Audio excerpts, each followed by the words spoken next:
Welcome to Rock Center Shorts. I'm Kristen Saval, Managing Director of the Rock Center for Corporate Governance at Stanford.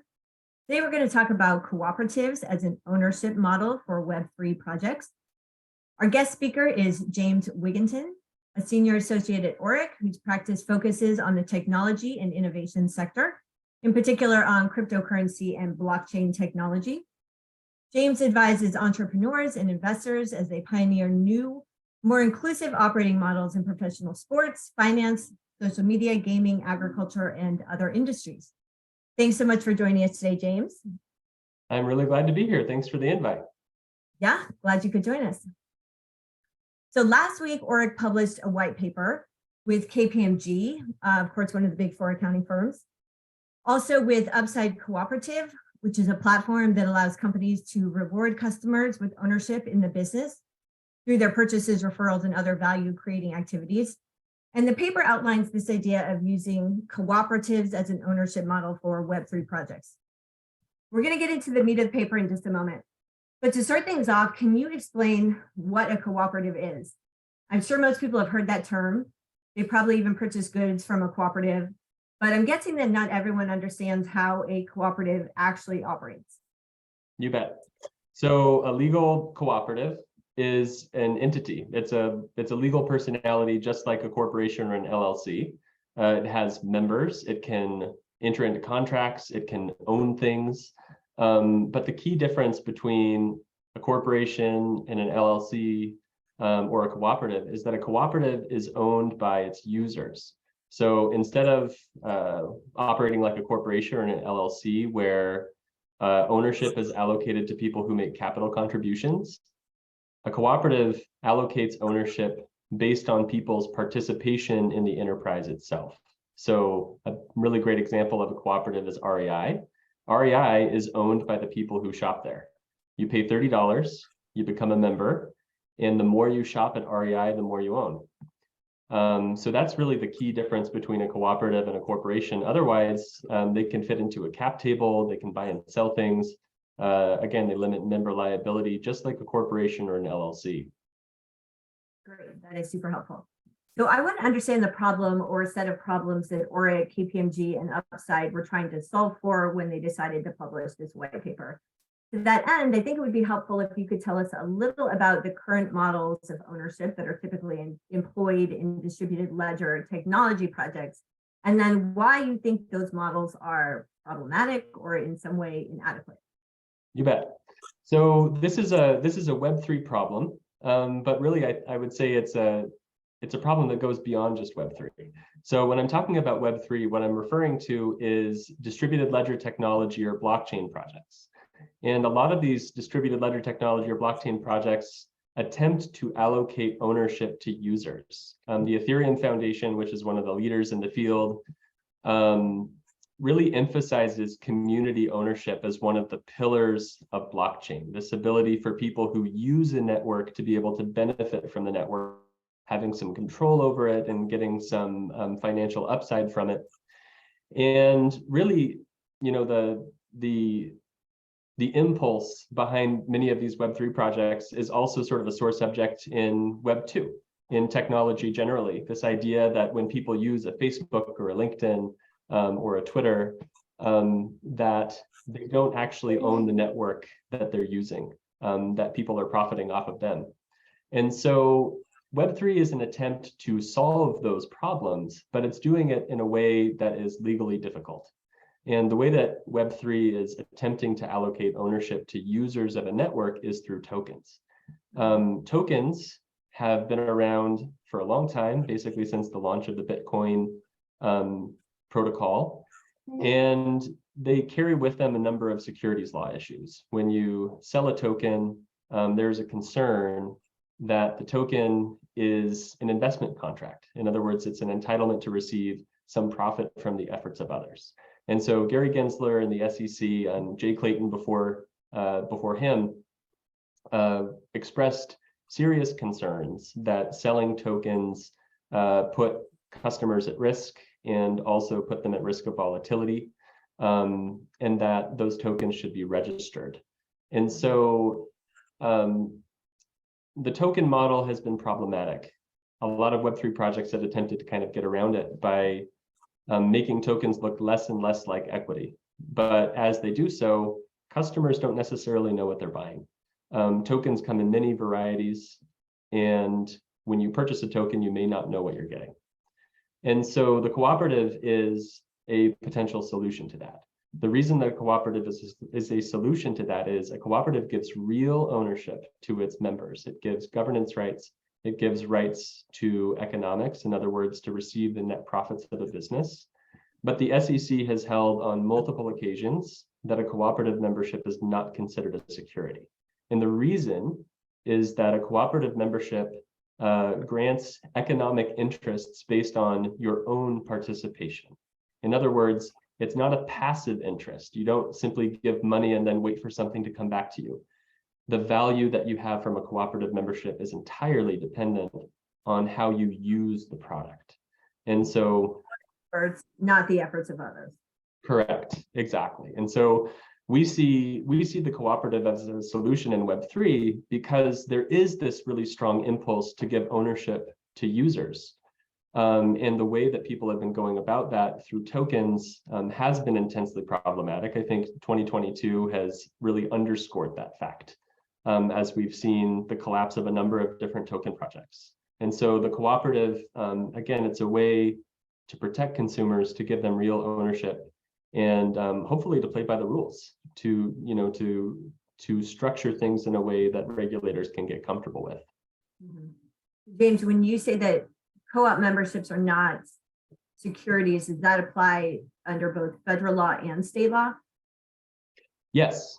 So there are two different tests. There's the Howey test, which is the one that most people in the space are familiar with. That is that something like constitutes a security if it is a contract to receive profits from the efforts of others. California and a number of other states also have what's called the risk capital test. The risk capital test basically says that if you sell a membership in a club or something like that, the funds from that membership fee, if used to actually develop a new product, may constitute a security. That may constitute a security because there's a risk that the capital used could disappear, right? You could raise memberships for a club that you tried to build and it never gets built. And so a cooperative membership in the way that we're conceiving would apply to a protocol or a network that is already in existence. It has been created and seeded, funded by a traditional venture capital. And the cooperative comes in at a point in time where the network is substantially developed and gives ownership to the users of the network at that point in time. So, it's our understanding, it's our position that in those circumstances, under the precedents that we have from the SEC and from state courts, that the cooperative membership would not constitute a security. And we have a significant amount of precedent to back that up. Right. Okay. So since you started to get into this, I want to jump ahead to a question about how builders and users can actually take advantage of the cooperative model to increase participation and user empowerment and some of the other things you had mentioned. So it seems to me like there are two options here. One is to form a DAO and to structure the DAO as a cooperative. So I'm wondering, when would that be the right approach and how exactly would that work? You bet. So, cooperatives are another tool in your toolbox. Just like a corporation or an LLC is a tool in your toolbox, a cooperative is a tool in your toolbox. You can use it for many different things in many different ways. So I think if you wanted to form a DAO as a cooperative from the outset, that could be appropriate if your upfront capital costs are not terribly high. And what I mean by that, or why I'm saying that, is that cooperatives are not designed to raise risk capital in the same way that a corporation is. The entire genesis of the corporation as a form of legal entity was to raise risk capital, right? Capital that if something goes terribly wrong, shareholders' liability is limited, and people are maybe financially worse off but not ruined, right? That's really the purpose of a corporation. A cooperative doesn't really operate that way. The cooperative is designed to own a structure that is going to be used by a community but it's not really designed to raise risk capital. So if a DAO is going to start as a cooperative, it could do so, but probably only if the upfront capital needs are a little bit less than might be required for, a larger network. This is sort of jumping ahead, but the way that we describe it in the paper is that a network can be seeded with traditional venture capital. And then as the platform matures, ownership can be transitioned over to a cooperative. Kind of similar how, we transition ownership upon a public exit of a venture-backed corporation upon an IPO.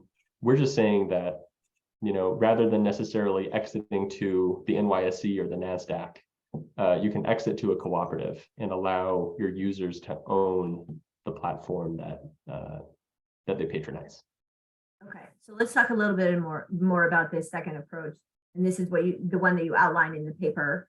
So the idea is that you're adding a cooperative to the ownership structure for a Web3 project. And tell us when you think this is the right approach, and maybe walk us through how that works. I know there's a lot of detail in the paper. We probably won't be able to get into all of it here, but if you can give us a general outline. You bet. So the cooperative can be added to a traditional ownership structure for a Web2 or a Web3 project really at any time. But the percentage ownership of the cooperative is going to vary over time. So for a traditional venture-backed project, what we would expect is for investors and founders to have a majority of the control at the beginning of the project. And that's important. It's important because there needs to be a guiding hand to get a network up and running. It's very difficult for these things to spring out of the ether without some sort of centralized leadership. That's just the way it is. And over time, as the network expands, we would expect, let's say, for example, that you start a company with a Delaware C Corp, just like you normally would, and you add a cooperative as an owner, a co-owner of that Delaware C Corp alongside investors and founders at the very outset. Well, at the beginning, we would expect the share of ownership of founders and investors to be quite high, and the share of ownership of cooperative to be relatively small. Over time, as that network expands and as more and more thousands or even millions of users start to use that protocol or that platform, we would expect the share of ownership over the entirety of the project given to the cooperative to grow larger and larger. And for the cooperative to serve in some ways as a source of liquidity for the investors and for the founders. So as more people join the cooperative and pay membership fees, those fees or even retained earnings, if there are any, can be used to buy greater and greater portions of the equity of the company. That is very helpful. And I apologize for my cat who's meowing in the background right now. I'm gonna let him out. That's all right. Oh, the joys of remote work. Okay, so what if there's a pre-existing Web3 project that wants to take advantage of the cooperative model, but they've already issued governance tokens or utility tokens or NFTs? What happens to those tokens? That's a really good question. So it's going to depend on the project, and there are no pat answers to that question. But I would say that NFTs and utility tokens are probably a little bit more straightforward than governance tokens. And the reason is there is a long history of basically the equivalent of utility tokens in cooperatives. Cooperatives for 100 years have been using what we call participation rights, which is basically a right of a member of a cooperative to transact with the cooperative. And that's what a utility token is, right? If you buy a utility token for a protocol, it's something that you can either use and consume or use repeatedly to have access to the protocol, to access the services or the goods that the protocol transacts in. And so utility tokens and really NFTs, which are a form of utility, can continue to be used in a cooperative structure. A governance token is a little bit trickier because governance tokens are primarily modeled after a traditional stock. right? So the more of these governance tokens you own, the greater control you have. Well, in a cooperative, things are a little bit different. As a member of a cooperative, you often have one vote per person, one member, one vote, or your voting power depends on your participation. And so what we're advising clients and potential clients at this point is, if you've already issued a governance token, come and talk to us, right? We may be able to work out a way to allocate governance in a way that more or less mirrors what the governance token currently does. But again, in a cooperative, we don't allocate governance based on how much capital contribution, how big your capital contribution has been. It's based on participation. So it's not really a one-to-one correspondence there, which is why you would need to talk with counsel and work out a plan.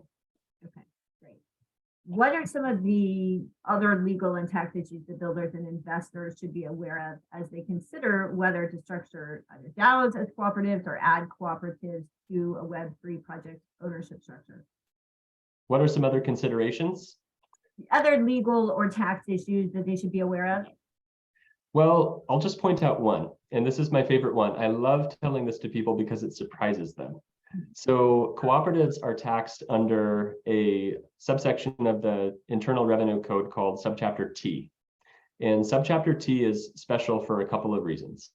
Number one, it provides that any net income, any profits that are distributed to members are not taxable to the cooperative itself. In other words, it's kind of like an LLC in the sense that the cooperative is not taxed itself on profits from member-generated revenue.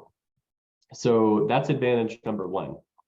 Advantage number two, and this was really surprising to me when I learned about it, is some distributions from a cooperative to members are also not taxable at the member level. And that applies in a situation where net income is generated for personal, family, or living use. So again, taking the example of REI, if I go to REI and I buy $100 worth of goods and I get a $10 rebate, that $10 is not going to be taxed to the cooperative.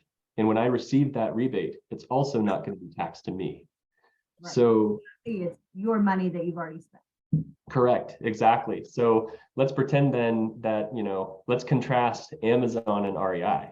With Amazon, that $10 would be taxed twice. It's taxed at the corporate level and it's taxed when it's returned to shareholders as a profit. With REI, that $10 isn't taxed even one time. And so that's really exciting. From a tax perspective, a cooperative can be far more efficient than a corporation. And I think it's exciting to think about the possibilities of tapping into that for Web3 and also for, traditional Web2 projects like an Amazon. Right. All right, James, last question. Why do you think this paper and the partnership with KPMG and Upside Cooperative are so important? I think it's important because people need to understand that cooperatives are not just a movement. Sometimes when we think about cooperatives, we think about, the corner grocery store and crunchy granola, and it almost has a sort of hippie kind of connotation. The fact of the matter is these are legal structures, just like corporations or LLCs. They are, they can be used by people who are very shrewd, right? The purpose of a cooperative is to maximize the customer experience and to maximize participation, right? And by partnering, by having this partnership between KPMG and Orrick, we really want to demonstrate to the market that these are tools that the largest companies should be thinking about using, that they can be used to increase engagement, to lower the cost of customer acquisition, to increase profitability, frankly, for the investors who remain after a cooperative joins the cap table. There's this entire sort of unexplored application. And we want this partnership between KPMG and Orrick and Upside Cooperative to bring legitimacy to this model so that people don't dismiss it as something odd or strange, right? This is very middle of the road. It's very usable. It's very user friendly. And people need to be using it hopefully in the future quite a bit. Great. Well, we will wrap things up here. If you want to read the paper for yourself, it's called Cooperatives and Ownership Model for Digital Networks, and you can find it on Orrick's website and elsewhere. Thanks so much for joining us today, James, and for sharing your insights with our audience. Thank you.